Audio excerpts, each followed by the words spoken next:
At first glance, it was harmless. A boy. An umbrella. A summer street frozen in 1910. Nothing about the photograph suggested danger. No blood. No shadows shaped like hands. No distorted faces. It looked like the kind of image families once framed and placed on mantels, proof that a childhood had existed, even briefly. But the photograph was never meant to be remembered. It survived by accident, and when it was finally enlarged, something in it refused to stay quiet. The photograph surfaced during the cataloging of a private estate in New England, the kind of estate that had not been lived in for decades. Dust lay thick enough on the floor to preserve footprints. The air carried the faint, sour smell of damp paper and rotting wood. Nothing inside the house suggested wealth or fame, just the slow abandonment of a life that had ended without witnesses. Inside a locked cedar chest, beneath yellowed letters and a child's shoe, the photograph was found wrapped in cloth, not framed, not labeled. Hidden, the image showed a boy no older than 8, standing alone on what appeared to be a residential street. Wooden houses behind him. Dirt road beneath his feet. He wore a buttoned coat despite the brightness of the day. In his right hand, he held an umbrella, closed, its tip resting on the ground. The boy was smiling, not wide, not forced, soft, polite, the kind of smile children were taught to give when adults told them to stand still. On the back of the photograph, written in fading ink, were only 3 words. Do not enlarge. That warning was ignored. Early photographs were unforgiving. Exposure times were long. Subjects had to remain motionless. Children struggled the most. Any movement turned them into blurs, ghosts smeared across the frame. Yet the boy was perfectly sharp, sharper than the houses, sharper than the road, sharper than the sky behind him. That alone raised questions. But curiosity is never satisfied by one wrong detail. The photograph was scanned, cleaned, adjusted, and then zoomed. At first, nothing changed. The boy's face held its gentle smile. His hair was neatly combed. His eyes, dark, reflective, looked slightly to the side of the camera, as if focused on someone standing just beyond the photographer. Then, the zoom passed the boy's hands and reached the umbrella. The handle was wrong. It was not curved like umbrellas of the period. It was straight, thick, wrapped in what looked like worn leather, and it was being held too tightly. The boy's knuckles were pale. His fingers pressed deep, unnaturally deep into the material, deep enough that the leather seemed to bend inward as though soft, as though it wasn't leather at all. Further zoom revealed something worse. The umbrella cast a shadow, but the shadow did not match the object. It stretched longer than it should have, wider, and at its edge, where shadows usually fade, there was definition. Too much definition. The shadow ended in something like fingers. The archivist working on the scan reported a sudden headache. Nothing dramatic. Just pressure behind the eyes. She finished the scan, saved the file, and shut down her workstation early. That night, she dreamed of rain, not falling, waiting. The photograph gained attention quietly, passed between specialists who believed themselves immune to superstition. They spoke of lens distortion, exposure anomalies, damaged emulsion. They spoke too long, because the longer the image was studied, the more consistent the reports became. The boy's smile appeared different after extended viewing. Not wider, closer. The eyes seemed to follow changes in angle. And the umbrella never stayed the same shape twice. Historical records were searched. No missing child matched the image exactly. No death certificate. No census listing that placed a boy of that description on that street in 1910. But a local newspaper, dated August of that year, mentioned something odd. A brief article. 3 sentences. A sudden storm passed through the Eastern District yesterday afternoon. Witnesses described the rain as localized. 1 child was reported missing. Authorities found no body, no name, no follow-up.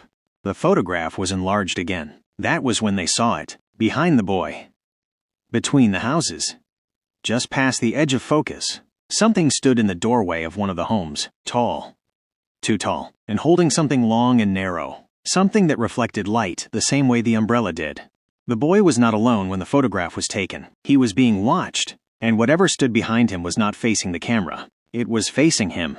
The archivist resigned 2 days later. Before leaving, she deleted every copy of the image she could access, except one. The original scan was left open on her screen, zoomed into the boy's face. The final activity log on her computer recorded a single action repeated dozens of times in the minutes before shutdown.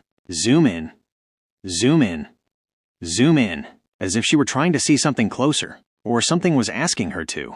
This photograph was not sweet. It was not innocent. It was a moment preserved too clearly for something that should not have remained still. And once the image was seen clearly enough, it began to look back. The problem with the photograph was not what it showed.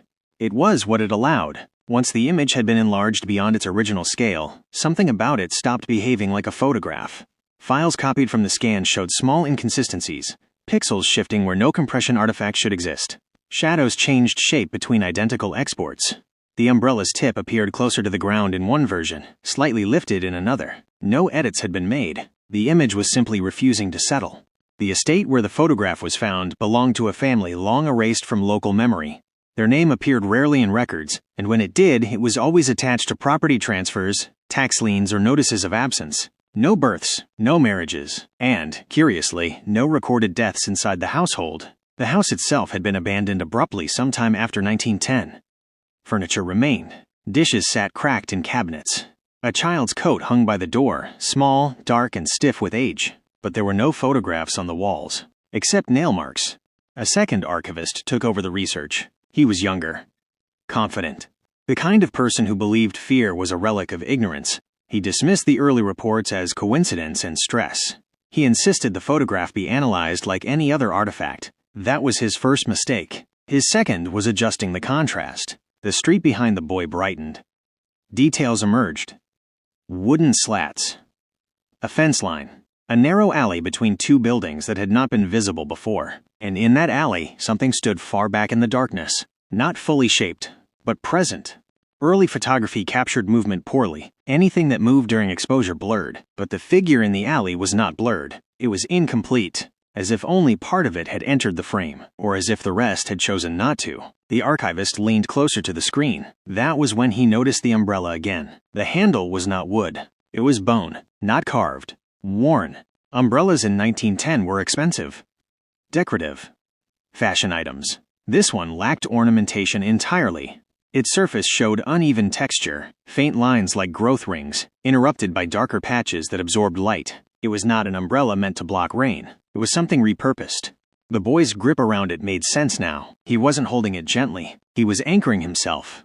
The archivist cross-referenced weather records. August 1910 did, in fact, record a storm, but not a normal one. Reports described rain falling on a single neighborhood while surrounding areas remained dry. Thunder heard without lightning.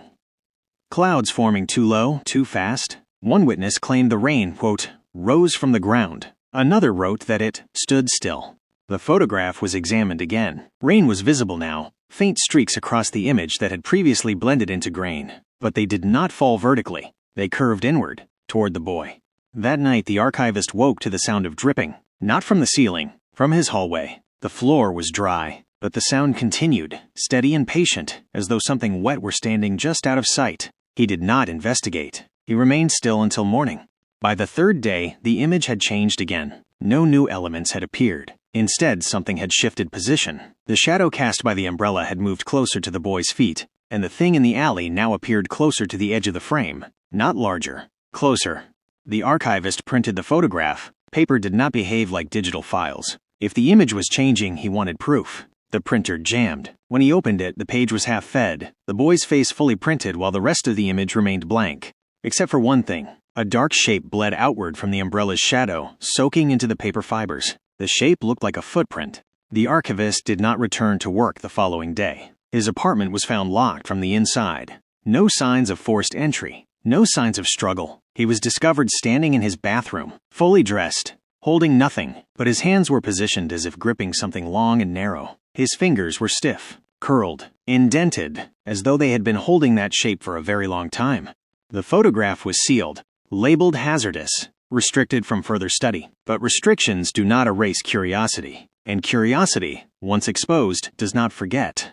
Years later, the image resurfaced online. A low-resolution scan posted anonymously to a forum dedicated to historical anomalies. No context, no warning, just the image. Within hours, users began noticing the same things. The umbrella, the shadow, the figure in the background. Someone commented that the boy looked relieved. Someone else replied that he looked resigned. A third user pointed out something new. The boy's feet, they were not touching the ground. The thread was deleted, but screenshots remain. And once something has been seen, it does not return to being unseen. The photograph was not a record of a moment. It was a record of a handover, A child taught to stand still long enough for something else to finish arriving, and the umbrella was never meant to protect him from the rain. It was there to mark him. The storm of 1910 did not pass. It learned where to stop. By the time the photograph reached the public, it was already incomplete. Not damaged, emptied. Every official archive that once held a copy now listed it as misfiled, lost, or never received. Records contradicted each other. Accession numbers looped back on themselves. One ledger referenced a withdrawal dated 5 years before the photograph was taken. It was as if the image had begun rewriting its own paper trail. The online copy should not have mattered. Low resolution, heavily compressed. A shadow of a shadow, but compression does not erase structure. And structure was exactly what the image carried too well. People who downloaded it noticed the same thing within hours. The longer the file stayed open, the slower their systems responded. Not crashing. Not freezing. Hesitating. As if processing something unnecessary. A graduate student studying early American photography downloaded the image out of academic curiosity. He zoomed in once. Then again. Then adjusted the levels to isolate the shadows. That was when he noticed the rain had depth, not streaks, threads, each one curved slightly, bending inward toward the umbrella tip. And where the rain converged, the darkness beneath the umbrella was not solid. It was layered, like overlapping silhouettes occupying the same space. The student felt a sudden pressure in his chest, not pain, not fear. Instruction, the irrational certainty that he should stand up. He did, and remained there for several minutes, staring at the screen, until his roommate asked what he was doing. "I think," he said slowly, "I'm in the way." That sentence appeared again later. In a police report, in a hospital intake form, in a handwritten note left beside an unplugged monitor. Always the same phrasing. The boy in the photograph began to change. Not dramatically, subtly. His posture straightened further. His smile softened into something almost apologetic. And the umbrella, once clearly an object, started to lose definition at its edges, as if it were becoming less necessary. Researchers traced the location of the photograph to a street that no longer existed. The houses had been demolished decades earlier. The land repurposed, paved, forgotten. But an older map showed something strange. The street had been renamed twice within 10 years. And before it had a name at all, it was marked only with a symbol. A simple vertical line crossed by 3 shorter ones, like rain striking ground. Local folklore surfaced reluctantly. Stories told only when prompted, always followed by dismissal or laughter that came too late. An old belief, a thing about storms that did not move, rain that fell in one place and nowhere else, and children who learned too quickly how to be quiet. The umbrella was not protection, it was permission. One surviving diary from the period mentioned a boy who stood through the rain without blinking.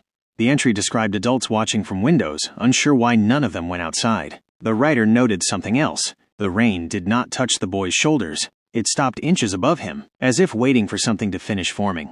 The photograph captured that pause, that exact interval between arrival and completion, and those who looked too closely began to feel it, the pause, the expectation. A pattern emerged. People who merely glanced at the image felt uneasy. People who studied it felt watched. People who zoomed in too far felt compelled to remain still. And those who adjusted the image to clarify the umbrella. They reported rain, even in dry rooms, even indoors.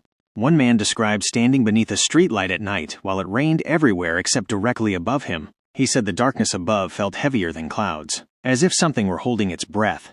The boy's eyes, when examined frame by frame, reflected something not present in the street. A vertical shape, tall, interrupted by movement around it, like rain sliding off a surface that could not be seen. The photograph was removed again, hard drives wiped, servers scrubbed, but this time, something remained. A residue. Screens where the image had been displayed showed faint afterimages, subtle distortions in brightness that did not fade. People described them as outlines, not of the boy, of what had been waiting above him. The storm was not an event. It was a process, and the boy had been the first successful still point. The umbrella finally disappeared from the image, not removed, replaced. Where it once stood was now a darker absence, shaped like something that no longer needed to be held. And the boy's hands, they were empty, but still gripping. The disappearance of the umbrella should have ended the phenomenon. Instead, it accelerated it. The image no longer needed an object to anchor attention. Whatever the umbrella had once represented, permission, containment, instruction, had already been learned. The boy had learned it, and now others were beginning to. Attempts to reconstruct the original photograph using period-accurate equipment failed. Every recreation came out wrong. Exposure times matched. Lenses matched. Even lighting conditions were carefully duplicated. But something was always missing. Or worse, something extra appeared. One reproduction developed a faint vertical distortion directly above where the boy would have stood. Another showed rain-like streaks forming despite the absence of moisture. A third cracked during development, the fracture pattern bending inward instead of outward, as if the image were rejecting imitation. The land itself began to show anomalies. Workers repaving the area reported sudden cold pockets during clear weather.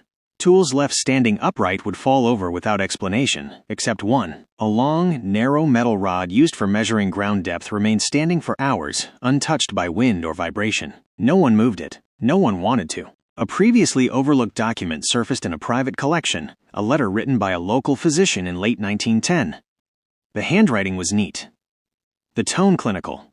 Until the final paragraph, the child did not die during the storm. He ceased responding before the rain ended. I am uncertain when he stopped being alone. The letter ended without a signature. By now, the photograph no longer needed to be viewed directly. People described dreams of standing beneath something tall and patient. They felt rain approach but never arrive. They were instructed, without words, to remain still. Some woke standing. Others did not wake at all. The boy's name, long absent from records, finally appeared. Elliot Merrow, age 8. Listed once, never again. Elliot had been known for standing quietly. Teachers praised his discipline. Neighbors described him as well-mannered. His parents were rarely seen. Their house faced the street, but kept its curtains drawn even during daylight. The storm occurred on a Sunday. No church bells rang that day. Witnesses later said the sound was swallowed. The photograph, in its latest known state, showed no rain, no umbrella, no shadow, only the boy, standing. And behind him, no longer hidden by blur or darkness, stood the shape that had once been incomplete. It was not monstrous. It was not dramatic. It was simply there, tall enough that its top extended beyond the frame, narrow enough to fit between houses. Its surface did not reflect light. It redirected it, and where its face should have been was nothing that the eye could hold on to. People who saw this version did not scream. They stopped, mid-breath, mid-step, mid-thought. Some remained that way until discovered. Others were never found. The storm of 1910 had been a test. Elliot had passed. The photograph was proof. And proof, once observed, creates expectation. The phenomenon spread not through images, but through awareness, through the understanding that stillness could invite something closer. That patience was not passive. That standing long enough, quietly enough, could allow a presence to finish arriving. The boy had been the first. But first does not mean only. By the time authorities realized the pattern, it was already embedded. Not in archives, not in photographs, but in behavior. People were learning without being taught. It began with small, harmless pauses. A man standing too long at a crosswalk after the light turned green. A woman freezing mid-sentence, eyes unfocused, posture perfect. Children stopping in the middle of play, umbrellas forgotten in their hands even when the sky was clear. Doctors called it dissociation. Psychologists blamed stress. Climatologists denied any connection to weather. None of them understood the rule. You did not need rain. You only needed to wait correctly. Surveillance footage captured the change better than photographs ever could. In one clip, a subway platform during rush hour, hundreds of people moving in controlled chaos. At the far end of the frame, a single figure stands motionless near a pillar. Minutes pass. Commuters flow around him. No one bumps into him. No one acknowledges him. It is as if space itself has adjusted. When the footage is enhanced, something tall appears briefly behind the pillar. Too narrow, too vertical, gone in the next frame. The man never moves again. Researchers reviewing the footage experienced symptoms even without seeing the image directly. One analyst reported feeling, quote-unquote, aligned. Another wrote only one sentence before resigning. It's easier when you don't resist the stillness. The boy, Elliot, was no longer visible in the image. Not erased. Completed. The space he once occupied now felt cleared. Prepared. The umbrella reappeared in reports worldwide. Not always as an object. Sometimes as a sensation. Pressure above the head. The certainty of shelter where none existed. People described holding something long and narrow in their dreams. They woke with aching hands. Indented palms, meteorological instruments began recording impossible readings. Rain detected without clouds. Humidity spikes in sealed rooms. Localized pressure drops shaped like columns. The storms did not move. They waited. A classified report referenced a theory abandoned almost immediately. The idea that stillness itself could act as a conduit. that when a body remained unmoving long enough, it ceased to interrupt something passing through space. The boy in 1910 had not been chosen. He had been suitable. The photograph's final known copy was destroyed in a controlled burn. Observers reported the flames bending inward, avoiding a narrow vertical strip at the center of the image. That section did not burn. It simply darkened. In the weeks that followed, disappearances increased. Not sudden. Not violent. People were found standing. In fields. In hallways. On rooftops. Always dry. Always upright.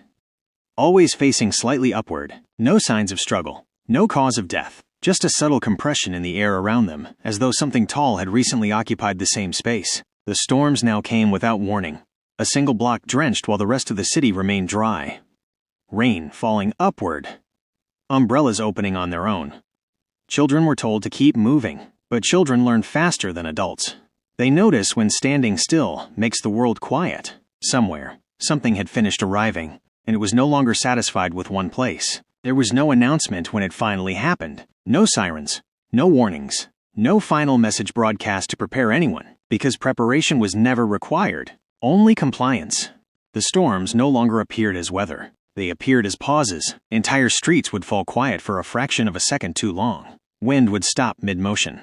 Leaves would hang in the air as if undecided. Conversations would thin, stretch, then fail. And somewhere in that silence, the vertical pressure would return.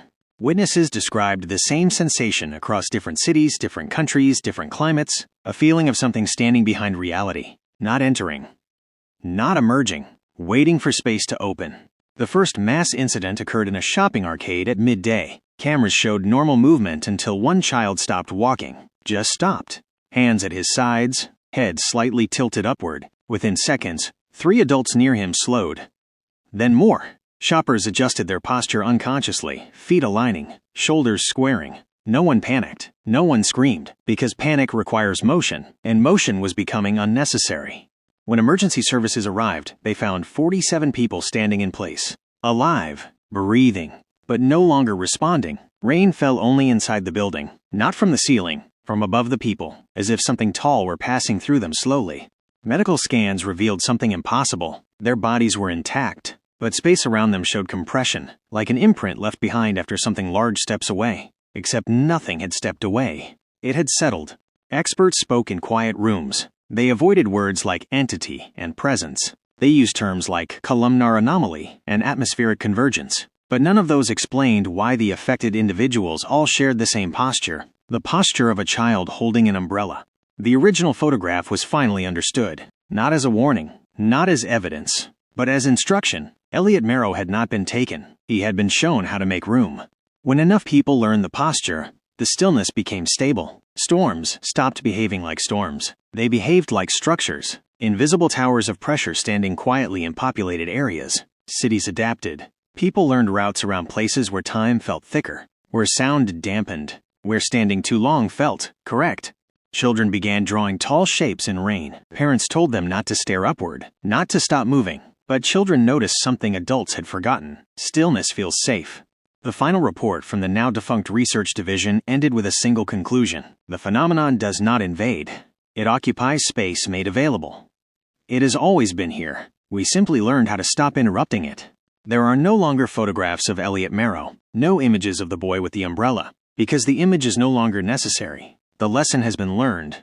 If you feel the urge to stop while watching this, if you notice your posture adjusting, if the room feels quieter than it should, do not panic, do not look up, and whatever you do, do not stand still for too long. Somewhere, a storm is waiting, and it has learned patience. This story exists in the space history of voids, the moments that were recorded but never explained. Welcome to Forgotten Remains, where the past doesn't chase you. It waits.